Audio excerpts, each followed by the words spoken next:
dia, irmãos. Vamos iniciar o nosso culto com alguns avisos rapidamente aqui. Cantata de Natal do nosso coro misto. Do nosso coro infantil. É Natal, todos os domingos, pela manhã, ensaio. Então, já está lindo, gente, já está ficando lindo. Então, lembro de trazer suas crianças. No momento da mensagem do culto de manhã, elas vão lá ensaiar para apresentar no primeiro domingo de dezembro, dia 7. 7 de dezembro, à noite, vai ser a apresentação das crianças, tá bom? Então, o musical É Natal das Crianças. Cantata de Natal, agora sim, do coro misto, ensaios todos os sábados, às 5 horas da tarde. E a cantata será no dia 14, tá bom? No segundo domingo, então, de dezembro. Estou fazendo nos 2 primeiros domingos, né? É que no ano passado nós fizemos no domingo imediatamente antes do Natal. E aí bastante gente disse que não ia estar aqui, que já ia estar viajando e tal. Então a gente resolveu esse ano puxar tudo um domingo antes, tá bom? Aí no dia 21, que é o domingo anterior ao Natal, nós teremos um culto natalino sem cantata. Vai ser com a congregação louvando a Deus com músicas natalinas e uma pregação sobre o Natal também. Será um dezembro inteiro de meditação sobre a encarnação e o nascimento de Jesus, tá bom? Também temos batismo, classe preparatória, está com as inscrições abertas ainda. Fale comigo, tá bom? Algumas pessoas já deram o nome, já estou fazendo a turma aí. Fala comigo para a gente fechar essa turma e começar a classe, tá? Então, pode falar comigo aí hoje mesmo, ou por WhatsApp, como quiser. Engaje-se nos pequenos grupos, queridos. Entre num pequeno grupo, tem sido edificante, uma bênção. Temos crescido em comunhão, em edificação. Faça parte de um pequeno grupo, tá bom? E é isso, né? Acabou. Então tá bom. Vamos orar, meus irmãos, para a gente começar o nosso período de louvor e adoração? Senhor nosso Deus, louvado seja o seu nome, ó Pai. O Senhor é o Deus grandioso, Criador dos céus e da terra, mas é um Deus também amoroso, que nos alcança com misericórdia e graça. E pelas tuas obras e por quem tu és, nós adoramos o teu nome. Receba o nosso culto essa manhã, em nome de Jesus Cristo. Amém. Amém. Bom dia, irmãos. Eu queria convidar você a ficar de pé para nós começarmos esse tempo de louvor e adoração no nosso culto da manhã.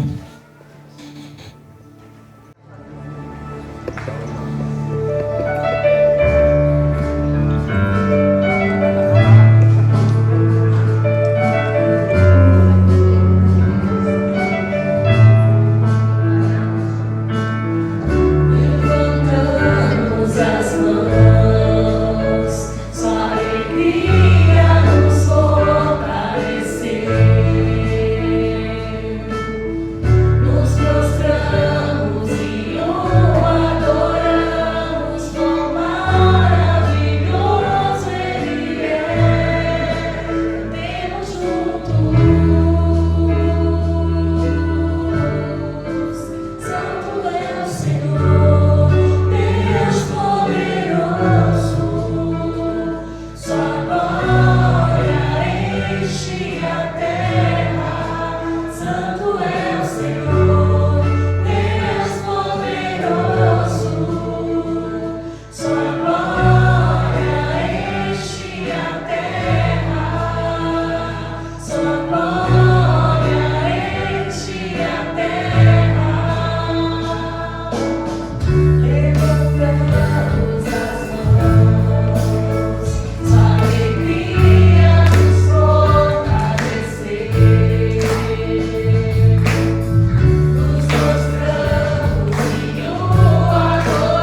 nós queremos te louvar, Pai.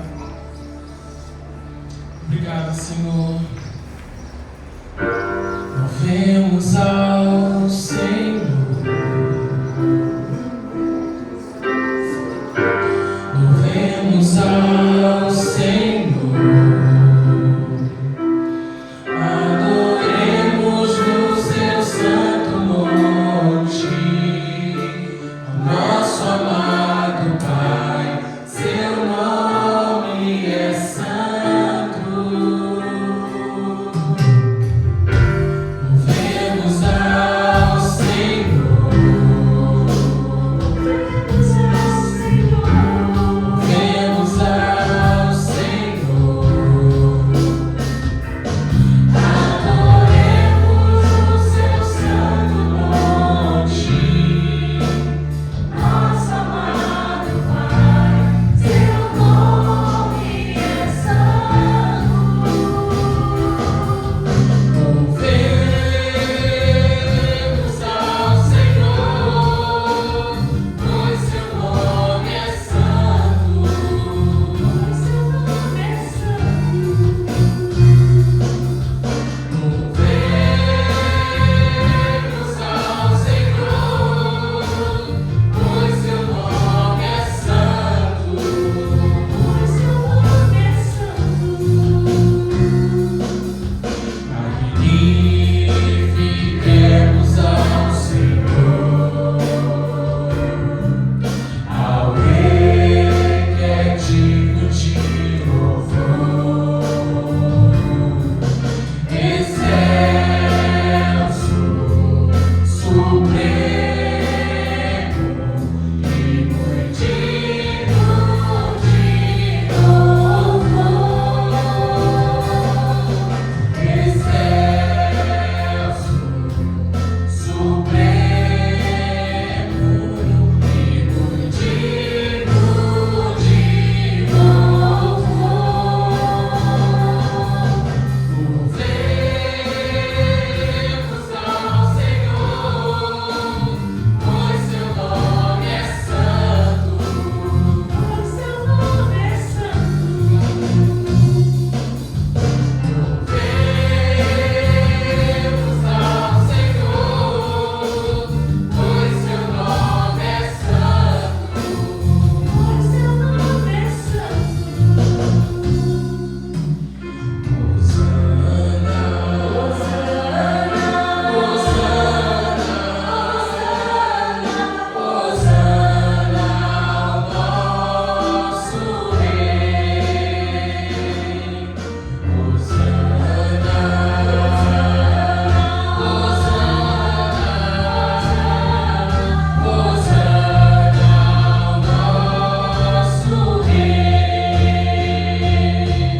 Cristo é a nossa vida, o motivo do louvor em nosso novo coração.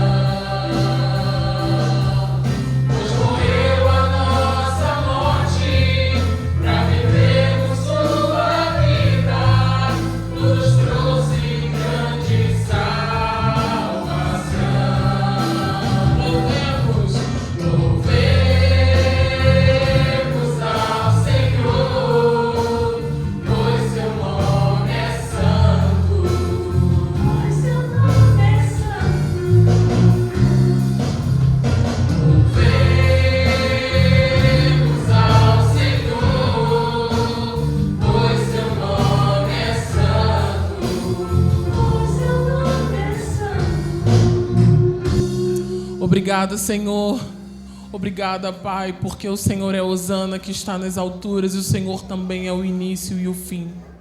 Obrigada, Pai, porque isso traz esperança para o nosso coração. Obrigada, Senhor, porque o Senhor está conosco todos os dias.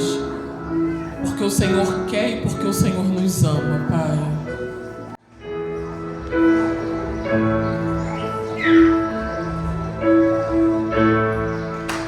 Está sentado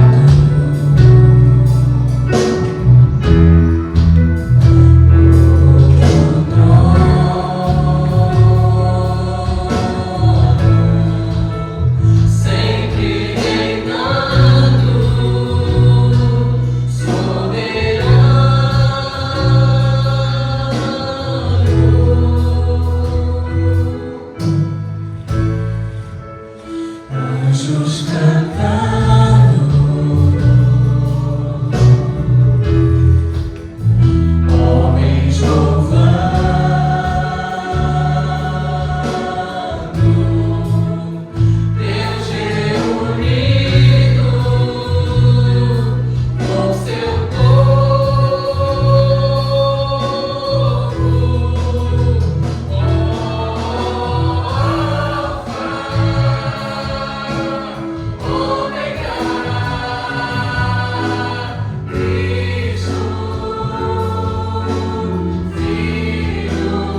Obrigada, Senhor.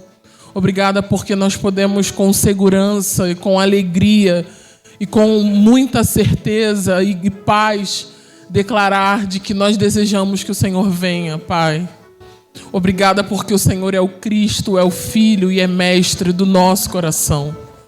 Obrigada por isso, Senhor, que o nosso coração permaneça muito contrito agora para o momento da Tua Palavra.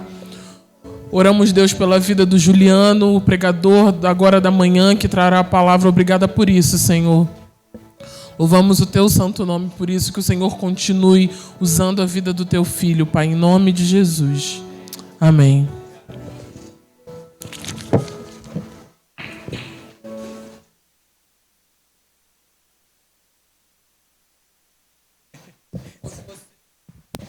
Graças e paz, irmãos. Voltei. Depois de um tempo de... Alguns reclamaram, disseram que a licença paternidade era só uma semana. Tirei 2 meses. Bom estar de volta. Abra sua Bíblia. É verdade, as crianças vão para o ensaio. Olha aí, tá vendo? Já estou todo perdido.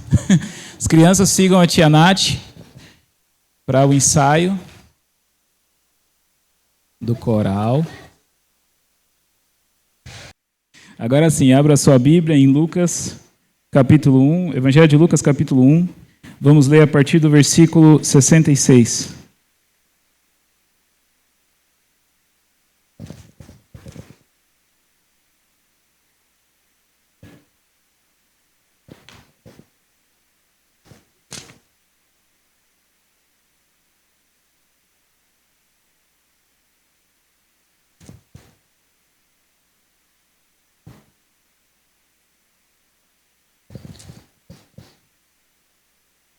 Amém.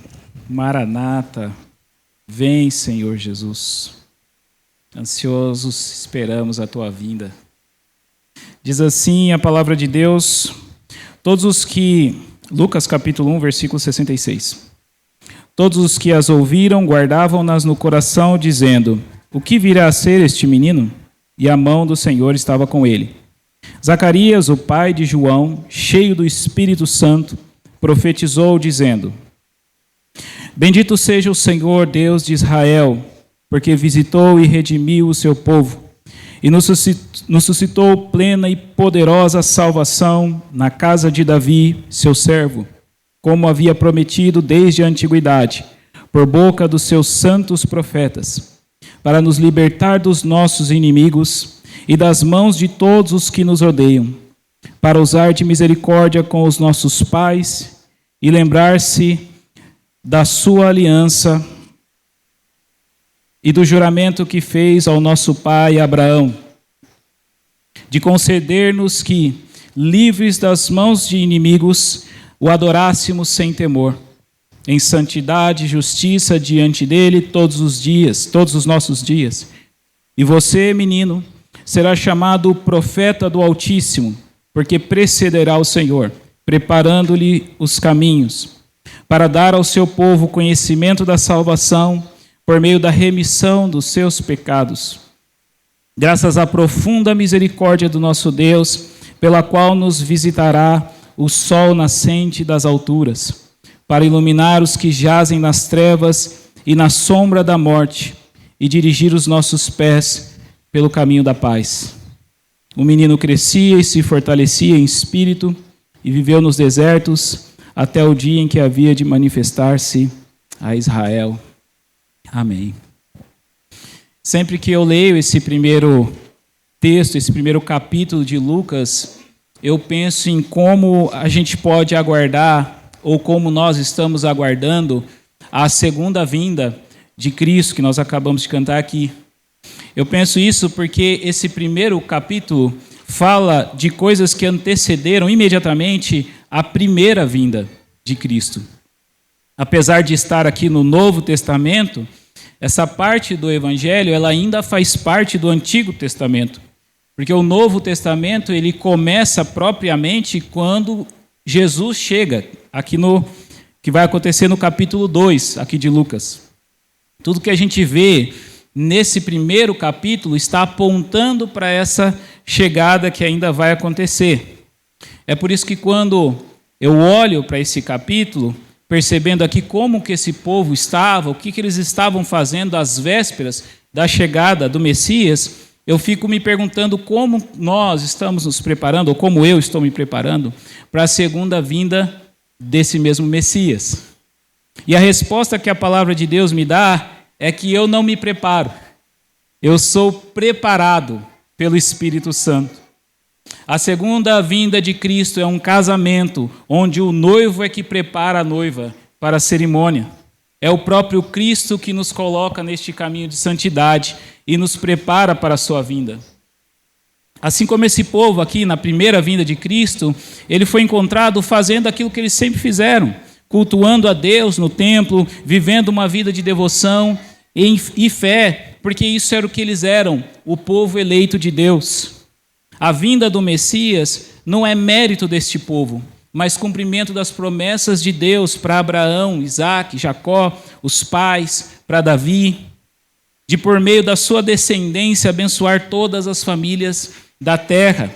Esse povo, assim como nós, ele é totalmente dependente da graça e da misericórdia de Deus. E é assim que nós aguardamos a segunda vinda de Cristo. Então, que o Senhor use essa mensagem para me lembrar e para te lembrar da nossa identidade como povo de Deus que nós já somos e da nossa eleição em Cristo Jesus, para que a gente possa viver todos os dias como este povo de Deus que nós já somos. Amém? Esse texto que a gente acaba de ler aqui, ele está apresentando um cântico profético do pai de João Batista, Zacarias. Após ele ter sido curado de uma mudez temporária, Zacarias aqui é cheio do Espírito Santo e é usado para profetizar.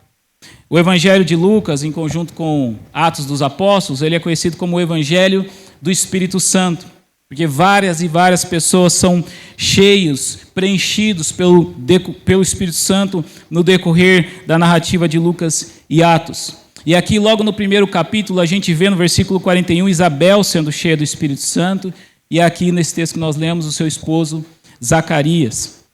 E é interessante que Lucas nos mostra que aqueles que estão sendo cheios do Espírito Santo, eles começam a ter uma visão clara, plena daquelas coisas, daqueles milagres que estão acontecendo ali com eles. Isabel, ela reconhece, cheia do Espírito Santo, que Maria é a mãe do Messias. E Zacarias reconhece aqui que a era messiânica é chegada e que o filho dele, João, vai ser o precursor do Messias, vai ser o profeta que vai preparar o povo para a chegada do Senhor. E, na verdade, meus irmãos, o próprio fato dessas pessoas estarem sendo cheias do Espírito Santo já é um sinal de que a era messiânica chegou. O profeta Joel, por exemplo, ele havia profetizado que nos últimos dias o Senhor derramaria do seu Espírito sobre toda a carne. E isso não significa que todas as pessoas do mundo vão ser cheias do Espírito Santo nos últimos dias. Significa que o Espírito seria derramado sem distinção, tanto sobre pessoas jovens, pessoas idosas, pessoas livres, pessoas escravizadas, não sobre indivíduos específicos.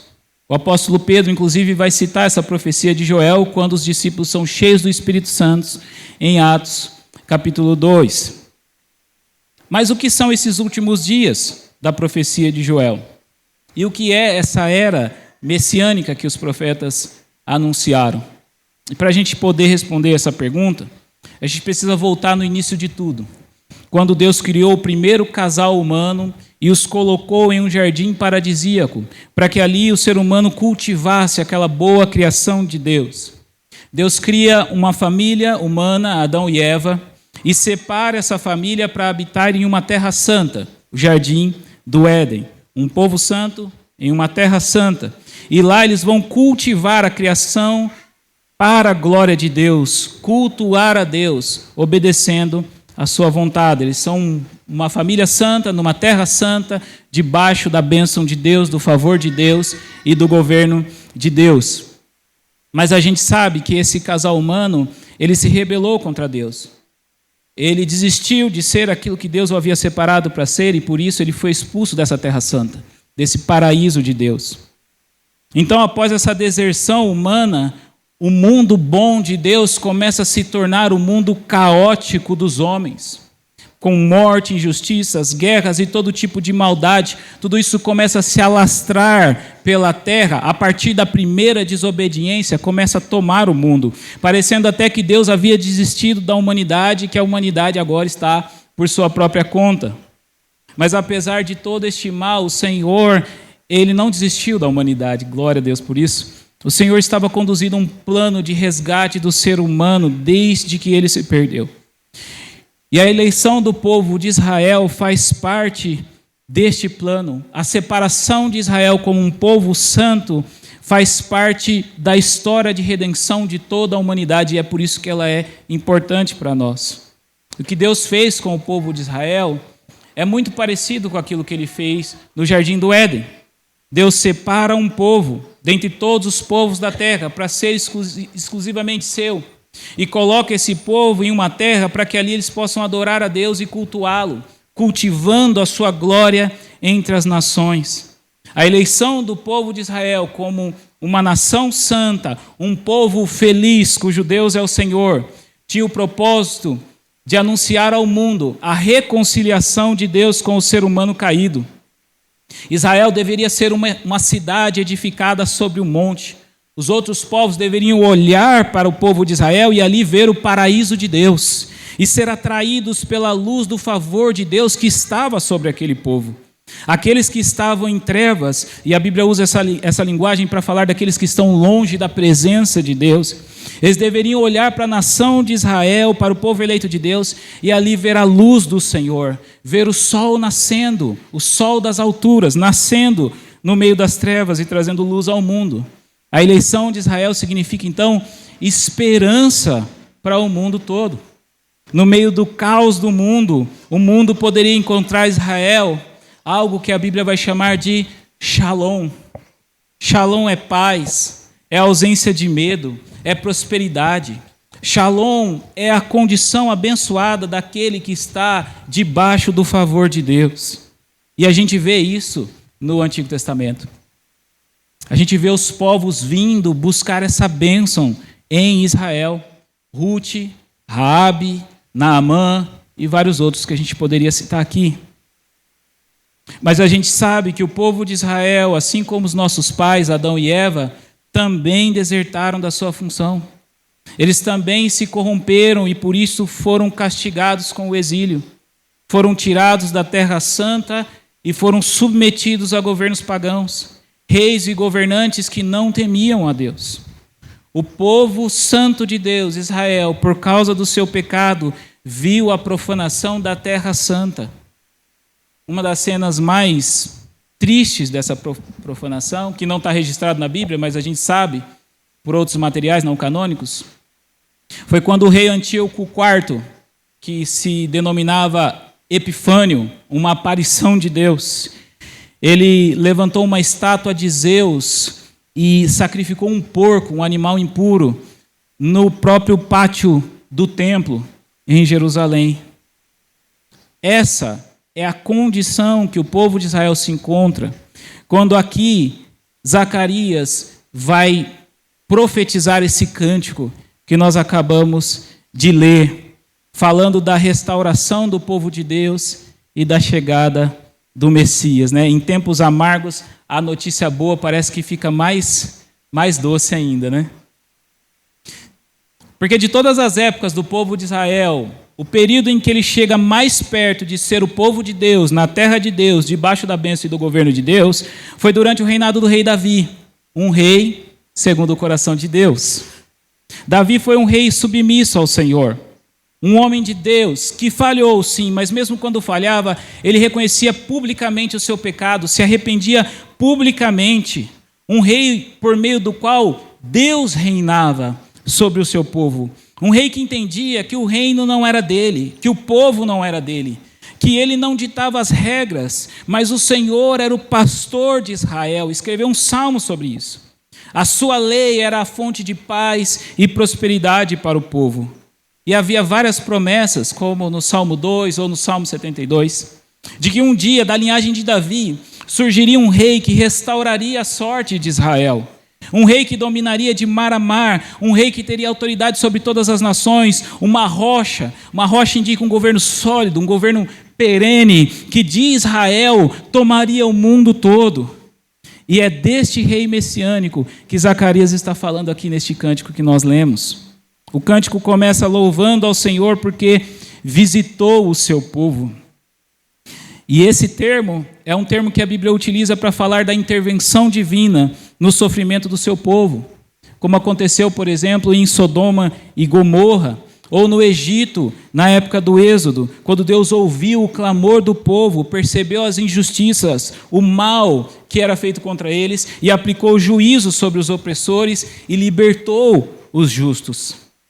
Zacarias está prevendo algo assim, como as intervenções de Deus no Antigo Testamento. E é isso que os injustiçados esperam, né? Uma intervenção do justo juiz, desfazendo as injustiças do mundo, aplicando punição àqueles crimes impunes e salvando os desamparados.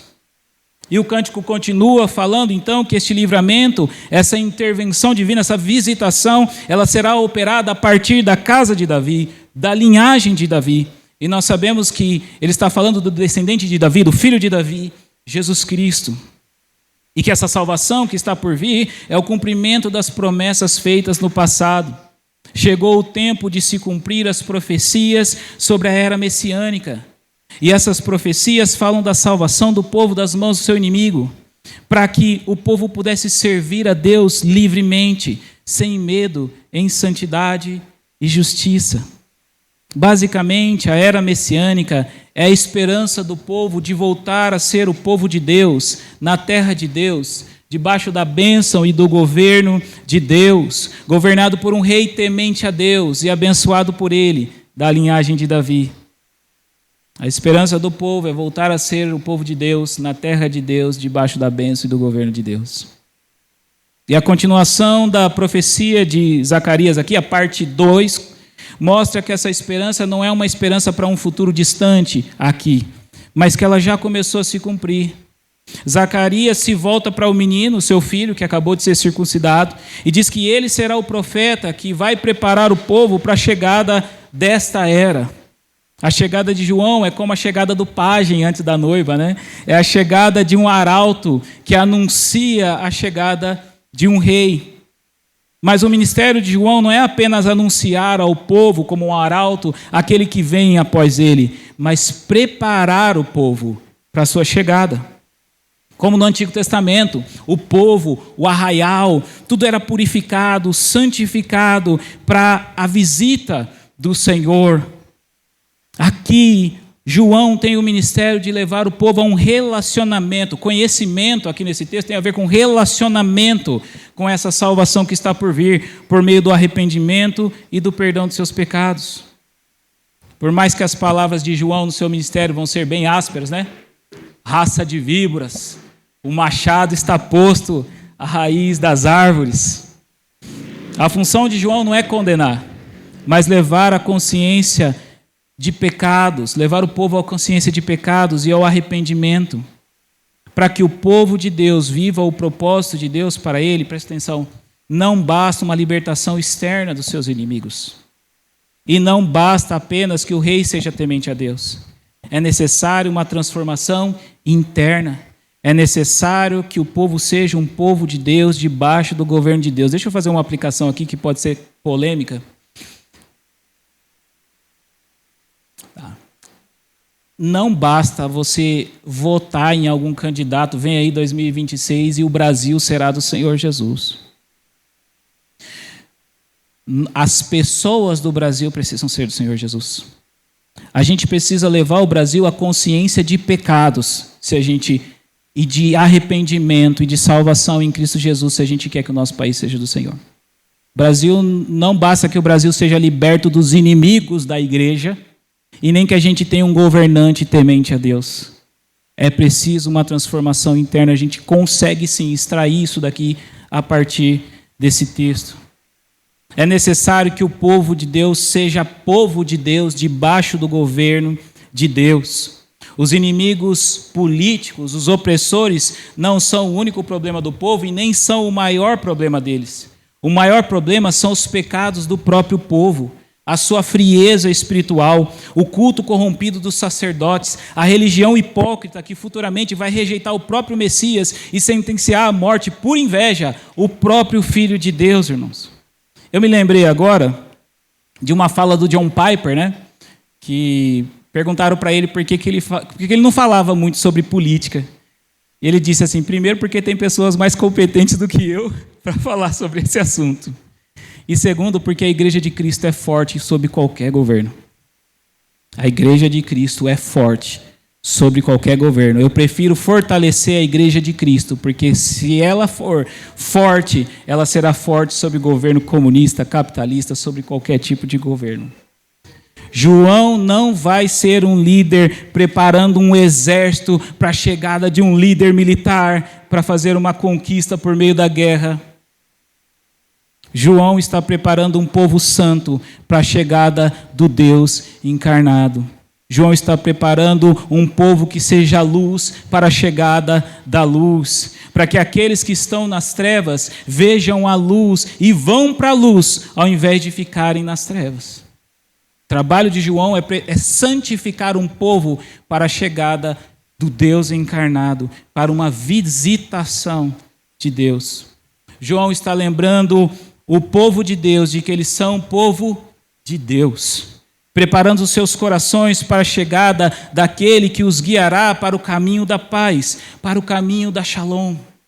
Não uma shalom externa apenas, não somente a ausência de guerras, mas a verdadeira comunhão interna com Deus, a paz de Deus que excede todo o entendimento e que guarda as nossas mentes e os nossos corações em Cristo Jesus. A paz no meio do caos do mundo. E o texto termina então no versículo 80, já com o desenvolvimento de João, o filho de Zacarias, crescendo e se fortalecendo no Espírito para a sua futura manifestação pública ao povo de Israel. A celebração deste cântico, do Benedictus, sim é conhecido esse cântico de Zacarias, é a celebração da chegada do Messias e da redenção do povo de Israel. Mas não apenas de uma redenção dos seus inimigos, mas também e principalmente de seus pecados. E pela fé em Cristo Jesus, nós nos tornamos participantes de todas essas bênçãos. Fomos feitos em Cristo, povo de Deus, pela fé. Por meio de Cristo, nós somos uma parte de uma nova criação, onde não uma etnia específica, mas toda a terra, com pessoas de toda língua, tribo, raça e nação, será para sempre povo de Deus, debaixo da bênção e do governo de Deus, na terra de Deus, governado por Deus. Nós já somos em Cristo uma parte dessa era vindoura. Nós recebemos em Cristo perdão dos nossos pecados e vivemos a experiência dessa poderosa salvação da qual Zacarias está falando nesse cântico aqui. Mas quanto ao juízo final dos inimigos de Deus, que aqui também fala, isso é algo reservado para o futuro. E nós devemos ser gratos por isso, porque nós éramos inimigos de Deus. E se Deus já tivesse executado o juízo, talvez nós estivéssemos entre os condenados. Que bom que Deus é paciente. Pedro fala isso, que bom que Deus retarda o seu juízo, a sua mão de punição, para que, não querendo que ninguém se perca, mas que todos cheguem à consciência da salvação, que todos cheguem à vida eterna. Portanto, a gente já vive essa vida messiânica, esta era messiânica, mas não em sua plenitude. A gente já não anda mais em trevas. Em Cristo, nós vivemos já sob a luz da graça de Deus, mas temos esperança de um dia nós desfrutarmos plenamente dessa graça em novos céus e nova terra. Maranata, como nós cantamos aqui. E como povo de Deus, nós somos chamados também a ser luz do mundo. Somos chamados a ser luz da luz, uma cidade edificada sobre o monte, testemunhando ao mundo a reconciliação do ser humano com Deus por meio de Cristo, vivendo como reconciliados, vivendo sob a bênção e o governo de Deus, no poder do Espírito Santo, povo de Deus, sob o governo de Deus, sob a bênção de Deus, no poder do Espírito Santo. O que este cântico de Zacarias deve nos lembrar aqui é que nós somos povos de Deus e filhos da luz, mesmo vivendo nas trevas dessa era. Somos povo de Deus, chamado para ser uma cidade sobre o monte, e então um sinal de esperança para o mundo. Nós, a igreja do Senhor, devemos ser um lugar onde os povos encontrem um refúgio do caos do mundo, não por nossa causa, mas porque somos o lugar onde eles encontrarão a luz de Cristo. E eu não estou dizendo que estas paredes são o lugar onde os povos encontram a luz de Cristo. Eu estou dizendo que nós somos o lugar onde eles encontrarão a luz de Cristo. Nós somos a casa de Deus. Portanto, irmãos, sejamos um povo que ouve a mensagem profética da palavra de Deus, tanto nas pregações aqui, de domingo após domingo, como na nossa leitura devocional das Escrituras, e que se arrepende constantemente diante de Deus. Nós estamos aguardando sua visitação, e nós já vivemos a sua visitação, e é assim que nós nos preparamos para essa visitação, nos santificando. É assim que nós testemunhamos da visitação, sendo um povo santo, um povo diante do Senhor, um povo que já se lavou sim nas águas do batismo, mas que continua se lavando todos os dias pela lavagem purificadora da palavra de Deus. Que sejamos um povo que se prepara para viver no reino eterno de Cristo, aqui, vivendo sob esse governo, sobre esse reino aqui nesta era. Que sejamos um povo que se permite ser lapidado, purificado, preparado e guiado pelo Espírito Santo no caminho da Shalom, da paz de Deus. Cristo é o nosso paraíso. Cristo é o nosso paraíso. Em Cristo nós servimos a Deus sem medo dos nossos inimigos. Cristo é o nosso sol nascente das alturas. Ele nos tirou das trevas para a sua maravilhosa luz. Cristo é o nosso Rei, é aquele a quem nós nos sujeitamos. Cristo é o filho de Davi, é o filho de Abraão prometido, e nós somos extremamente privilegiados. A gente não tem essa consciência do quanto somos privilegiados por viver esta nova aliança de Deus com seu povo, que muitos profetas e justos, diz o Senhor Jesus, do passado desejaram viver, e nós estamos vivendo.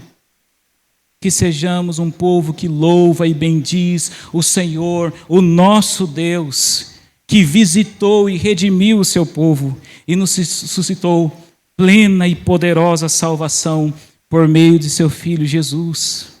A Ele a glória, a Ele a honra, todo louvor para sempre. Amém? Vamos orar?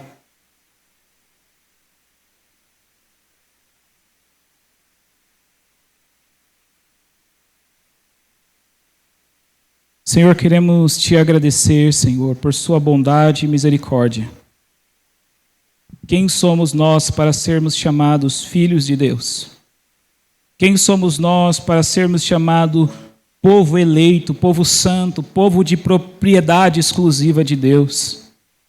Quem somos nós para ser chamados de carvalhos de justiça? E o Senhor nos encontrou na nossa pequenez, na nossa insignificância.